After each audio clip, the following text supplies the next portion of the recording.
Hi అండి, welcome back to my channel. అందరు ఎలా ఉన్నారు? నేనైతే చాలా బాగున్నానండి. ఈరోజు చీర కుచ్చిళ్ళు ఇంట్లోనే ఈజీగా ఎలా వేసుకోవాలనేది చూద్దామండి. ఈ మోడల్ అయితే చాలా సింపుల్గా ఉంటుంది, చూడ్డానికి కూడా చాలా బాగుంటుంది.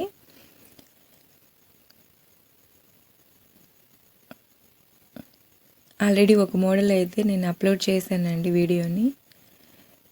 ఫస్ట్ శారీకి మనం ఎక్కడ కుచ్చి వేయాలనుకుంటున్నామో ఆ ప్లేస్ని కరెక్ట్గా ప్లేస్ చేసుకొని ఒక దబ్బడం తీసుకొని ఒక చిన్న హోల్ అయితే చేసుకోవాలి.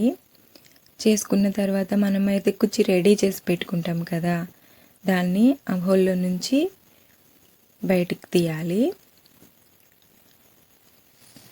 తీసేటప్పుడు మనం దానికి రింగ్ సెట్ చేసుకోవాలి. ఈ రింగ్కి 2 సైడ్స్ అయితే హోల్స్ ఉంటాయండి. ఎందుకంటే కింద మనం కుచ్చి పెట్టిన తర్వాత పైన ఆ హోల్ ఆ రింగ్ అనేది పైకి లేవకుండా కుట్టుకోవడానికి ఆ రింగ్కి పైన కూడా ఒక చిన్న హోల్ అయితే ఉంటుంది. అలాంటివి మనకి రెడీమేడ్గా షాప్స్లో అయితే దొరుకుతాయండి ఈ రింగ్స్ మనకి. దీంట్లో కూడా చాలా మోడల్స్ అయితే మనకి దొరుకుతాయి. తర్వాత కింద కొంచెం జరీ థ్రెడ్ తీసుకొని కింద బాగా ఒక 10 టైమ్స్ అలా తిప్పుకుంటూ నాటైతే వేసుకోవాలి.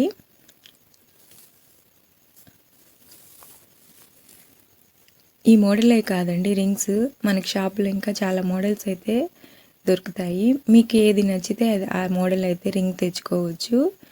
నాకైతే ఇది అవైలబుల్లో ఉంది కాబట్టి నేను ఇలాంటి రింగ్ అయితే తెచ్చుకున్నాను.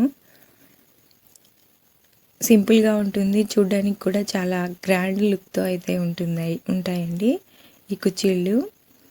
నేను ఇదైతే పెళ్లి కూతురికి వేస్తున్నాను. కస్టమర్ అయితే చాలా బాగుందని అయితే చెప్పారు. సింపుల్గా ఉంటుంది, బాగుంటుంది. ఆ నాటైతే ఊడిపోకూడదండి, ఊడిపోతే మనదంతా బయట వచ్చేస్తుంది. అందుకని మనం దాన్ని చాలా గట్టిగా వేసుకోవాలి. ఆ తర్వాత మనకి ఎంత లెంగ్త్ కావాలో ఆ కుర్చీ అనేది పెట్టుకొని ఎక్స్ట్రాది కట్ చేసేసుకోవాలి. అంతే అండి, చూస్తున్నారు కదా ఫైనల్ లుక్ అయితే ఇలా వస్తుంది. చాలా బాగుంటుంది. Thank you for watching.